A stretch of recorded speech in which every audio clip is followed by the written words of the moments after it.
Okay, so welcome back everyone, it's time for a new video. Today it's all about how to record vocals in studio. I will give you a couple of tips how to get better vocals in studio.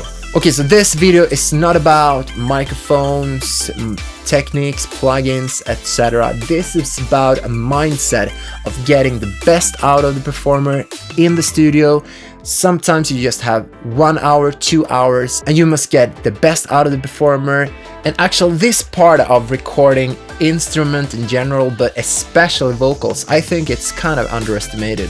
So it's so important to be aware of that the person that is standing in front of the microphone, that is not a computer, that is not a synth, and that is not a drum machine. The importance of capture the feeling and you know, when someone is singing and you start to think, oh, this is really happening right now, right here, just for me.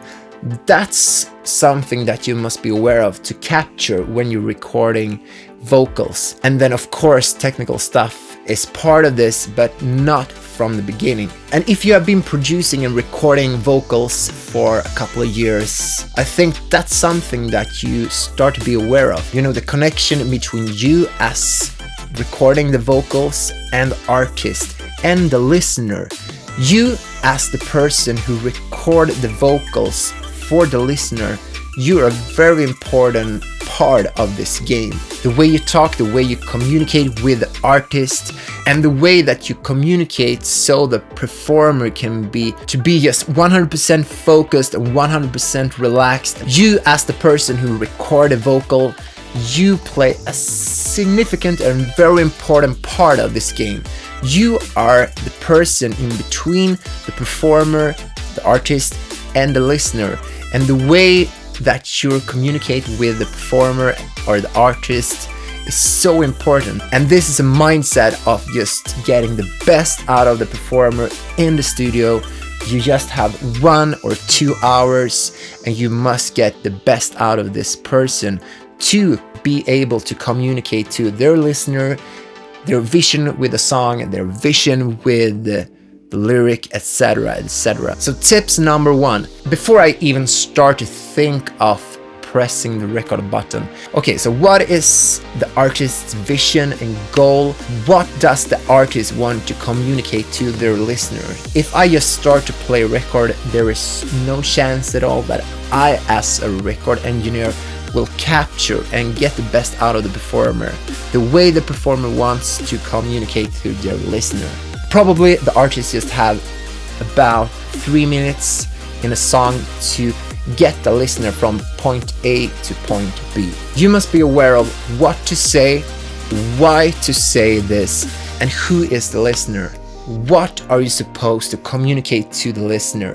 What do you want to say, and who will listen to this song? You can easily get a really good vocal track where the artist just pitching perfect, doing all the stuff perfect, but there is something missing. And it's really important for you as a producer to have the conversation with the artist. And really good tips is just to ask the artist, okay, so what do you think about this lyric? What do you want to communicate? What do you want to say to your listener? And it's really important that you have this kind of conversation with the artist before you even are thinking about to start a recording. Okay, so 3 important words.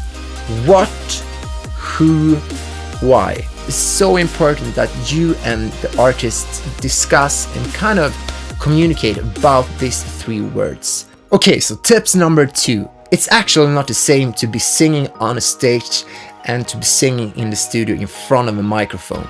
You must be aware of that.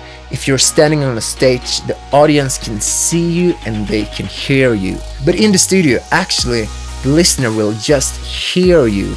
They will not see you, but that is so crucial and so important for you as an artist and for you as a producer to be aware of that. That the listener will not see the actual performer, the listener will just hear the performer. And if you're singing live on a stage, probably you're using your voice very loud, there is so much going on, and you're really pushing your voice really hard. It's not the same in the studio. It's possible to just raise your voice so you can hear you much clearly.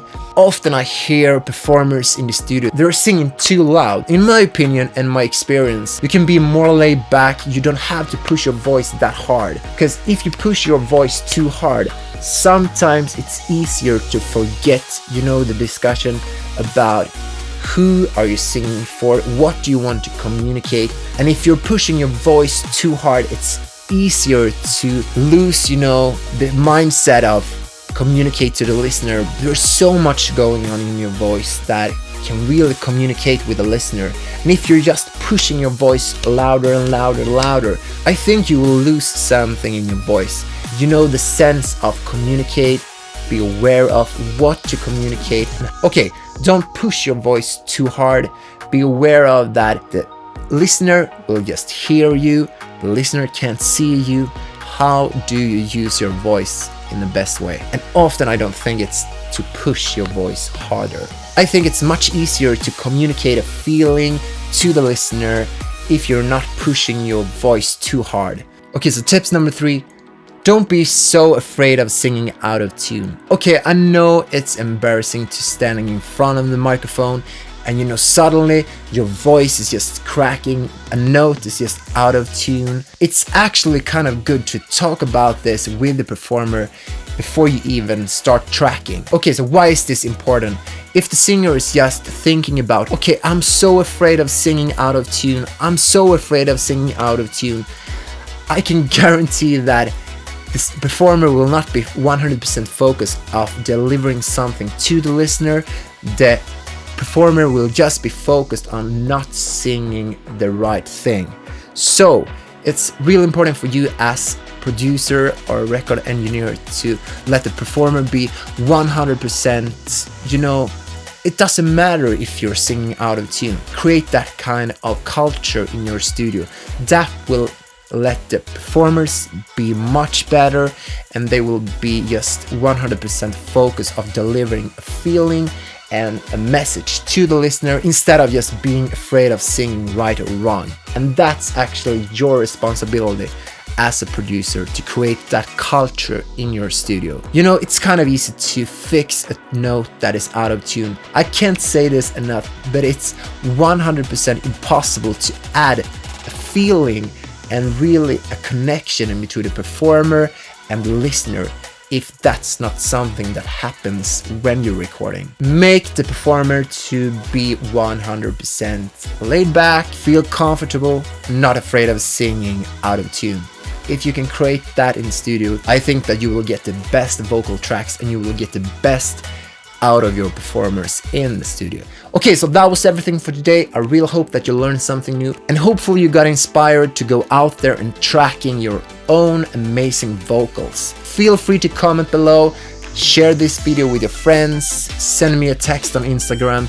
I will do my very best to answer all of your questions. Okay, so this video is one video in a series of 2. The first one is about how to record vocals. The second one is how to mix vocals. So make sure to check both out. So thank you for being here with me. And as I said, don't be afraid of singing out of tune. It's 100% okay in the studio. You as a producer, you will fix it later on. No problems, just using autotune, melodyne, whatever works.